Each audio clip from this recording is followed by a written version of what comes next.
Hello everyone, Phoenix Knight here. Welcome to the channel, and welcome to a new video on the channel. As you can see, yes, I am still rocking the bald look. I think I'm going to keep that for a while. I'm getting used to it, and I actually kind of like it, to tell you the truth. It took me a little bit of getting used to it first, but I think it's just going to make things so much easier for me, rather than fighting with the receding hairline. But that's enough about that. So, it's at the end of the month, which means, you guessed it, it's time for the end of April recap. So as usual, we're going to go through everything that happened on the channel this month. Both the games that we played and the Mystical Munchies we sampled. So first up, let's go through the gameplay videos, and let's lead off with the spring campaign for Arkham Horror, the card game.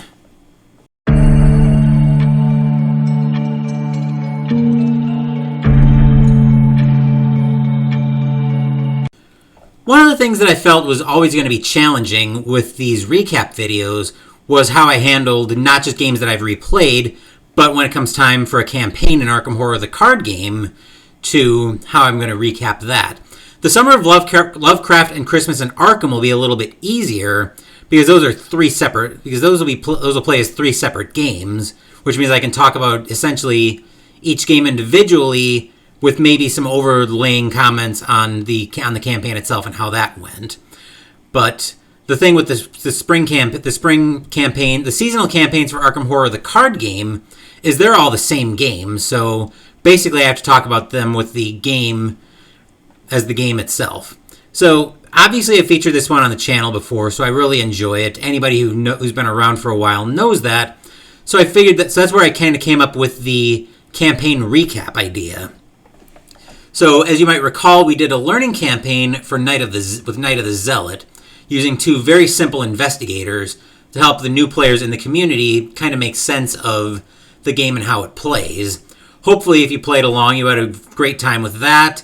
We're able to learn a lot about the game, and if you have any questions, once again, feel free to put those or your own campaign recap in the comments down below if you were playing along.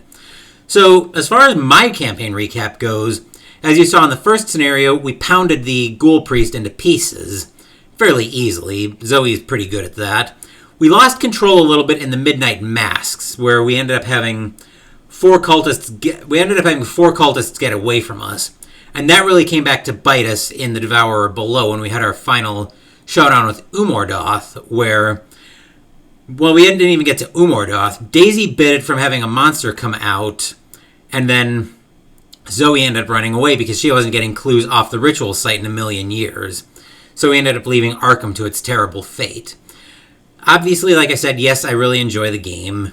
And I will announce right now that the fall campaign isn't quite set. I'm leaning toward Path to Carcosa, but I'm open to suggestions on that. The only campaign I'd change for that is if Return to Dream Eaters Surprise gets announced, but I think that would have to have been announced by now to come out in time for the fall campaign.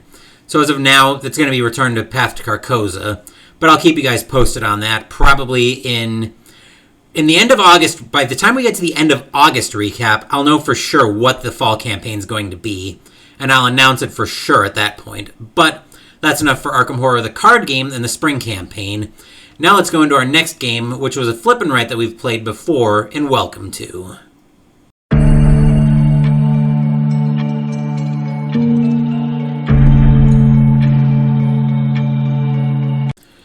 Welcome To by Blue Dog Games is a flip and write where you're building a suburb, and we actually tried to build a much quieter version of Arkham than we know from the Arkham Horror files. So you flip over three cards, you'll use one for the number, the other for the effect. You're basically trying to build sequential streets and trying to spruce them up as much as you can with pools, parks, stronger estates, stuff like that. So I really enjoy this game because it's a very simple flip and write. It's definitely highly engaging where it's deceptively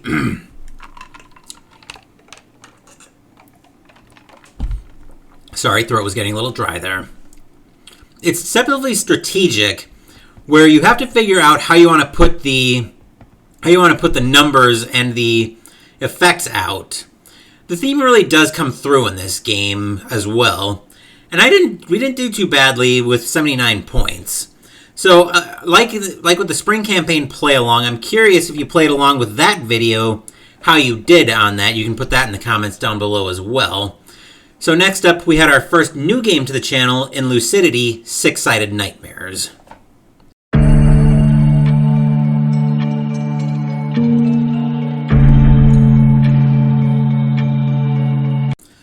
Lucidity Six-Sided Nightmares by, I forget who made that game. Let me look it up here.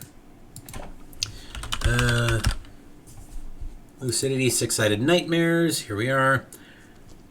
Foxtail Games is a game where you delve into the world of dreams and basically try to escape with enough power to wake up. We also used the Bone Hunters expansion, which was particularly dangerous. So we played this twice in the video. Once we ended up not escaping the world of dreams, but the second time we were able to. But it's a push your luck game, which I normally don't go for, but I think this one was done well enough, and the theme helped that I really enjoyed this one. And the Bone Hunters added a bit of chaos to the game. That while the Bone Shapers came out and really caused havoc with making me wake up more quickly into nightmares, I did kind of enjoy that aspect of it. And like I said, I think a lot of that is the theme coming through on that. So next up, let's go ahead and go into a tabletop RPG that we featured before in Call of Cthulhu, Alone Against the Frost.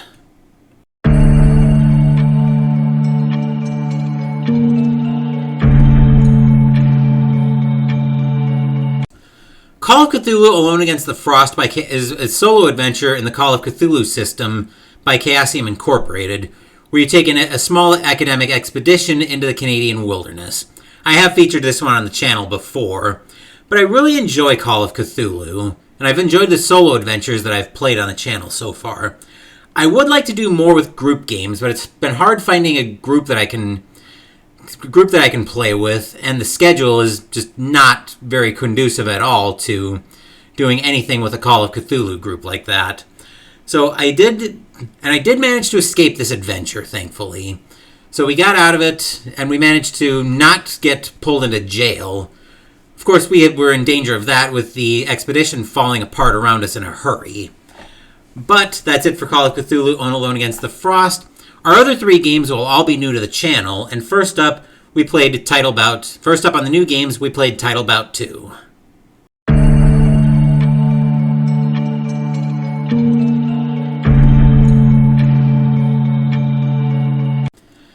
Titlebout 2 by Straight Jab Media is a boxing simulator where you take two fighters and you go through a boxing match with them.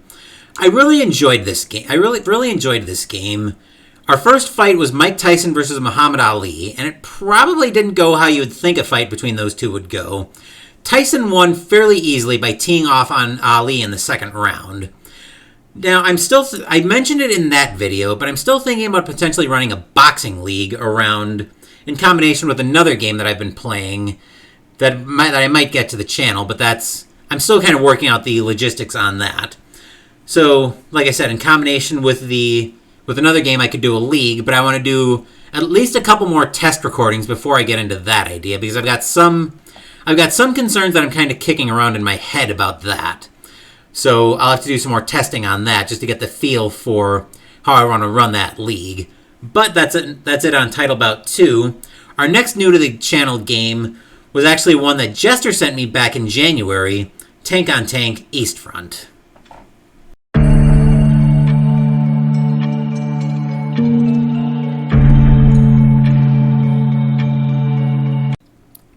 Tank on Tank Eastfront by Lock and Load Publishing is the Tank on Tank system is basically just a tank. It's basically like a tank war between the Americans or the Soviets and the Germans, depending on which version you play. Eastfront, we were obviously against the Soviets, and the Soviets managed to win that game. So it is a good, simple war game. It's probably one that I could have gotten on my list. And knowing what I know now, I probably would have put that on instead of some of the games that I've had on there. There are a lot of scenarios for both of these games, and I actually picked up both expansions for them. I think I unboxed those back in February or March, I want to say. I forget exactly. Oh, no, I know what happened.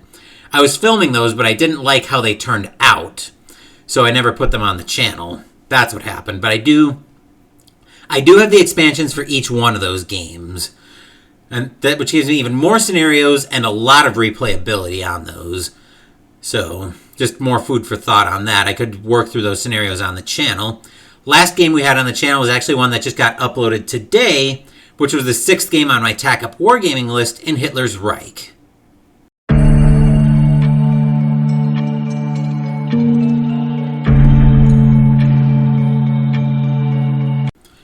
Hitler's Reich from GMT Games. I'm actually going to pull up another sheet here. Something... Whoop, I don't know why it's been chiming like that of late. Hitler's Reich from GMT Games is basically like a 10,000-foot simulation of World War II, where both the Allies and the Axis have conflict decks that they can dig into. So this game, I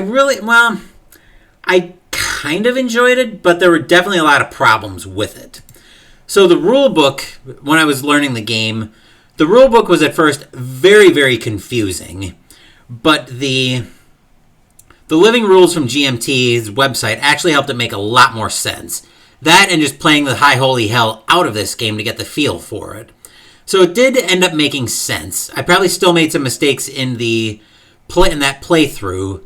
I'm going back and forth on if I want to get this to the channel or not. I could see this slotting into that end of April, beginning of May spot, just to kind of commemorate the events surrounding the end of World War II. But I did need an immediate house rule against the capitals being retaken. And I talked about it more in detail in the game video, but the Allies, depending on what the Axis does, the Allies actually have a somewhat daring route into Berlin, where they can just storm in and take Berlin, and then the Axis could potentially lose the game on turn 3, which would make it not very interesting. So the house rule I used there was if you would lose a game via having your capitals taken, and you retake the capital, then the other side can't attack that capital for one turn. So if the Allies were to take that daring route into Berlin, and then the Axis retakes Berlin, the Allies wouldn't be able to attack Berlin for one turn. So that was the house rule I used there. I had another house rule I was playing around with, where if the Allies were to win before 1943, they would have needed to take Rome as well. But given that there are already a lot of penalties for the Axis losing Rome, I decided not to pursue that rule. Plus, the more I played the game, the more I realized it was actually going to be very hard for the Axis to have everything go haywire in terms of not being able to throw the Allies off of continental Europe via the attack on Yugoslavia and maybe a blitzkrieg into Greece. So I did end up junking the house rule around needing to capture Rome as well. So that's all of the games. Now let's talk about Mystical Munchies.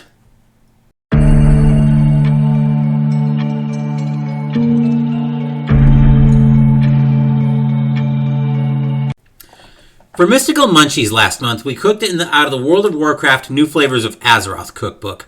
So we cooked spiced onion cheese for our appetizer, and that was really spicy. Spicy food and I normally don't get along. I definitely noticed the kick when I was all done with that. So if I were to make this again, I'd probably do something with the mix of the spices and the hot spices, so the spiced onion cheese isn't so spicy. The next recipe we made was a side dish, but that could also be an appetizer in its own right, Quiet Hounds, which just ended up being Hush Puppies. I really enjoyed this recipe, and it turned out really well. I did end up getting another stock pot to make cooking with oil a lot easier, because I had a little incident the second time I made this recipe that we won't talk about here. Before I get into the third recipe, one thing I was worried about was how the Quiet Hounds would keep as leftovers. They actually kept really well. I was worried about them getting soggy when I was eating them as leftovers, but they actually kept really well as leftovers. So I probably would make this recipe again, maybe in a bigger batch. It ended up being a pretty good recipe. Our entree was the first breakfast edition of Mystical Munchies in cocoa flat cakes, which ended up just being chocolate pancakes. I do enjoy pancakes on occasion, so this was actually a welcome change of pace on that. Then we had the dessert, which was Tweet's Flavorful Flan. I didn't really like this recipe. I don't know if I was expecting it to be sweeter, or I guess flan maybe isn't. I guess maybe flan isn't sweet. But I really didn't like this recipe. It was just too bland, and it largely wasn't a hit with I don't think it was a hit with the gaming group either, who guest starred in Mystical Munchies for that episode, because it made exactly 4 servings. Then the last recipe we featured was the first ever drink recipe on Mystical Munchies, Lava Colada. I think I was expecting that to be, which looks like non-alcoholic pina coladas from what I can see. It ended up being thicker than I think I was expecting. The taste was good. I think the consistency is going to come when I get more practice using the blender. I could see myself making this as a summer recipe, though, as a summer drink recipe as a way to beat the heat. So you can also make it a tipsy recipe if you want to add rum to it. But I didn't particularly want to in this case, because I don't really drink alcohol. So that's all of the recipes for Mystical Munchies that we made for the month. Now let's talk about what's coming in May.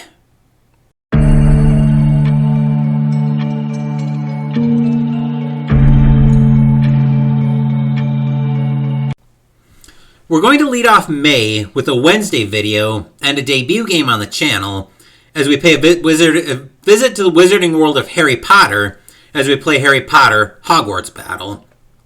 After that, Victory in Europe Day will come calling as we play Black Orchestra from Starling Games.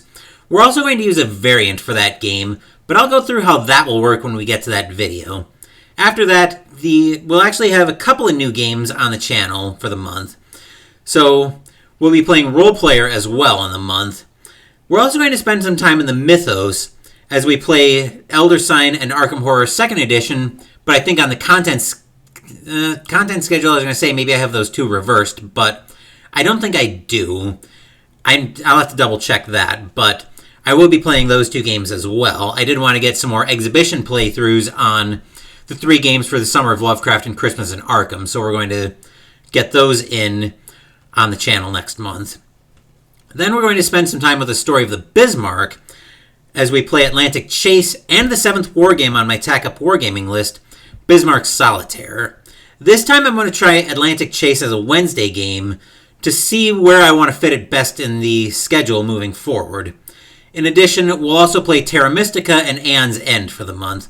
As for Mystical Munchies, given that we've got some of the corny dates like May the 4th and Revenge of the 5th in the month, for Mystical Munchies, we're going to feature the Star Wars Galaxy's Edge official Black Spire Outpost cookbook on the channel as we make Pitmaster's Choice, Polystarch Potion Bread, Yop Shrimp Noodle Salad, and Kowakian Crumb Cake, and I'll detail what those actually are when we get to those recipes.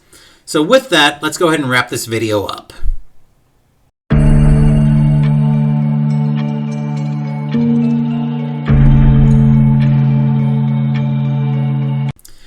And with that, April 2023 comes to a close.